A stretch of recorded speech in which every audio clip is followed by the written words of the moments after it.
तो श्री स्वामी श्यामचरण दास जी महाराज अपनी वाणी में कहते हैं, उनका ये पद है, बड़ा प्रसिद्ध है।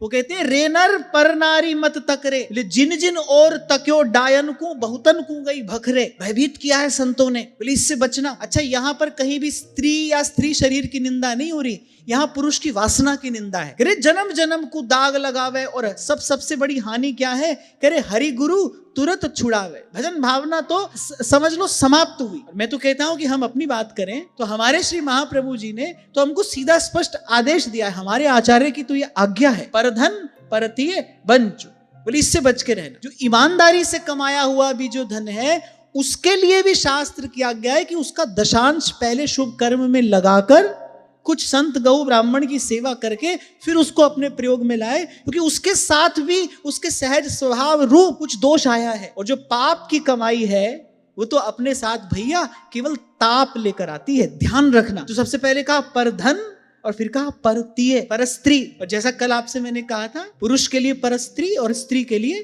पर पुरुष, बोले इससे बचे। ये सीधा सीधा, इसको बहुत सरल शब्दों में समझ लो। महापुरुष कह रहे, बोले ये सीधा सीधा नरक का द्वार है। और महापुरुष जिस बात पर बल देते हो, समझ लेना चाहिए भाई, उसको यथावत मान लेने में ही हमारा हित है, यानी स्वप्न में भी भूल से भी ये कार्य ना हो।